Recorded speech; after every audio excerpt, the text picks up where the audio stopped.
So here we have the Hyundai Tucson SE automatic on a 68 plate. I'm going to start off by showing you around the outside of the car, then we'll hop in and run through some controls on the inside.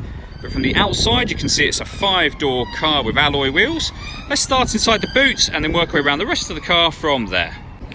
So as we approach the boot, you'll see we've got reversing sensors. This car's also got a reversing camera. Plenty of boot space as well, along with that 60/40 split folding rear seat, and then underneath this tray section a full-size alloy spare wheel. Okay, so we're just going to work our way back round to the front of the car and then we'll hop in and run through some controls on the inside. Now that we've done a full circle of the car though, you can see it's in excellent condition the whole way round. Just briefly before we climb in, I think it's well worth seeing the interior from this exterior point of view. There's plenty to run through on the dashboard, so let's hop in and we'll do that right now. Okay, so now that we're inside the car, we're going to start with the dials. On the left-hand side, we have the rev counter, and on the right-hand side, the speedometer and fuel gauge. In the middle, you can see the total miles for this car, which are 11,795. The information displayed above that can be changed using buttons on the steering wheel. So you've got various different bits of fuel economy information, that digital readout for the speedometer, and there are other menus available to you as well. So you've got satellite navigation, your lane assist, music menu, or your audio menu, car settings, and also user settings as well, and then eventually back round to the beginning again.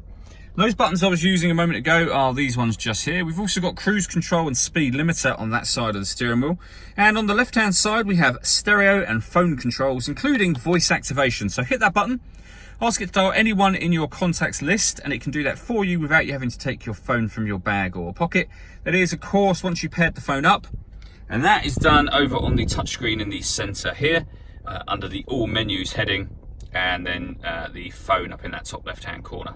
You can see this car has got, amongst other things, you've got your radio there, which we'll come back to in a minute, media, but part of the media is that you've got both Apple CarPlay and Android Auto as well.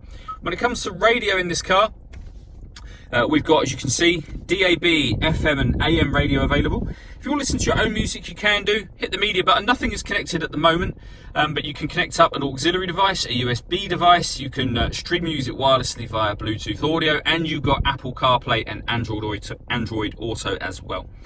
On top of all of that, this car's got satellite navigation. There's a full video showing that working on both our website and our Facebook page.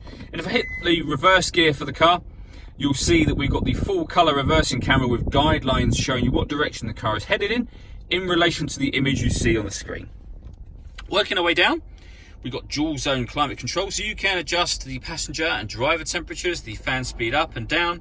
You can determine where you'd like the air to be distributed. That button turns the air conditioning off, back on again. Or you can hit auto, and the car will maintain the temperatures you've asked for by taking full control of the fan speed for you. You can override that at any time you wish to.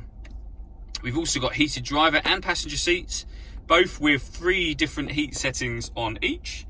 And underneath that, 2 12-volt charging sockets for phones, for example, USB and auxiliary inputs that I mentioned previously, the gear lever for the fully automatic gearbox, and then these buttons just here. So this one, first of all, turns off the parking sensors and back on again. This turns on the downhill brake control for the car, and this puts the car in sport mode or normal mode. You'll know what mode you put it in because it will show up on here. So sport or off again, back to normal. And the downhill brake control is the green light over on that right hand side and back off again. All that leaves me to say is thank you for taking the time to watch this video. If you'd like to come and see the car in person and have a test drive, please feel free to call any of our MJA sites. We'd love to hear from you soon.